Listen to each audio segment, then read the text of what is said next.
Anyone who has ever tried to acquire a complex new skill knows the exact moment it happens. You are moving forward, putting in the hours, until your progress suddenly hits a wall, and the overwhelming urge to quit takes over. The symptoms of this state are unmistakable. Your brain feels physically heavy with cognitive fatigue. The vocabulary words or guitar chords you knew perfectly yesterday seem to vanish, leaving you with a profound sense of stagnation and a feeling of hitting rock bottom. In this state, the logical conclusion most of us reach is personal. We assume we simply lack the innate talent, the intelligence, or the right kind of brain for the subject. But this interpretation is entirely backward. Frustration, confusion, and exhaustion are not indicators of a biological defect or a personal failing. These deeply uncomfortable subjective feelings are strict biological prerequisites for structural learning. Quitting at this exact moment means misinterpreting normal, healthy cognitive function as failure. To understand why we quit, we have to look at the mental model we use to evaluate our own progress. We expect effort to equal immediate improvement, projecting a straight 45-degree line upward. But actual learning is a messy, stepwise progression filled with deep valleys. It's precisely in these deepest troughs that friction becomes too painful and we abandon the skill. To survive these dips, we have to stop relying on our emotions to gauge progress and start looking at objective cognitive science. By deconstructing the actual mechanics of the plateau, we can close the gap between what we expect learning to feel like and how our neurobiology actually operates. The first major hurdle is the sensation of constant error. You sit down to practice, you make mistake after mistake, and the material simply feels too hard to conquer. Cognitive psychologist Robert Bjork defined friction through a concept called desirable difficulties. When we study passively, like rereading highlighted notes, we experience the fluency illusion. The material feels easy, which tricks our brains into a false sense of mastery. Because the brain optimizes for energy efficiency, this smooth, easy repetition demands no adaptation. It completely fails to trigger any structural changes in your neural circuitry. This neural network diagram shows the difference. The smooth left path requires no adaptation, but on the right, when you encounter a block, the cognitive strain forces your brain into an active error prediction state, creating dynamic, branching synaptic updates. This necessity for friction is visible in every domain of top-tier performance. Mastery is not the absence of errors. It requires an immense, deliberate volume of them. Consider the career of Michael Jordan. He famously missed more than 9,000 shots and lost nearly 300 games. Those misses were not a lack of skill. They provided the exact statistical feedback his brain needed to refine his motor pathways.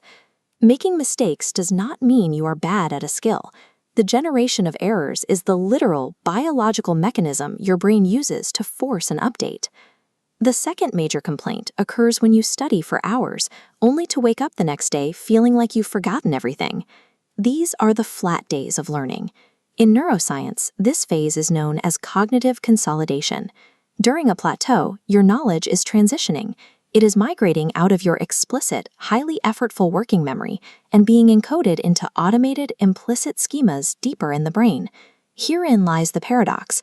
While outward behavioral output temporarily halts, the structural progress inside your brain is actually accelerating. Thomas Edison tested over 1,000 different materials before successfully developing the incandescent light bulb. These 1,000+ iterations functioned as the structural data gathering phase required to trigger a breakthrough. Only by enduring that long, hidden period of consolidation did the physical prototype finally materialize into a working invention. When you abandon a skill because you feel stuck on a plateau, you are actively cutting off power to your brain at the exact moment it is doing its most critical background work. The final hurdle we face is cognitive paralysis. That feeling of being completely overwhelmed when staring at the sheer volume of a new subject. This is governed by cognitive load theory. The human working memory acts as a temporary buffer, and it has strict biological limits on how much novel information it can hold at once. This meter demonstrates massed practice. When you attempt a grueling 3-hour marathon study session to catch up, you flood the buffer. The brain perceives this massive cognitive load as a metabolic threat, shutting down absorption and triggering intense burnout. The pedagogical advice that 5 minutes of practice beats 0 is rooted in the hard limits of metabolic recovery. In cognitive science, this is called distributed practice. By processing short, frequent inputs, the data stays safely within the green zone, allowing the buffer to clear and encode the information into permanent storage. Microdosing your study sessions intentionally bypasses the brain's threat response systems, preventing the exhaustion that usually leads to quitting. Shortening study duration serves as a high-performance strategy to bypass the brain's threat response and guarantee long-term behavioral persistence. Our understanding of the brain dictates exactly how we must respond to the urge to quit. This chart shows the jagged learning curve with its deep red quitting point. By deploying distributed practice, consistent 5-minute micro-habits, you maintain momentum right through the trough. Enduring disconsolidation locks the data structure in, stepping your baseline fluency sharply upward to a permanently higher plateau. The biological rules are clear.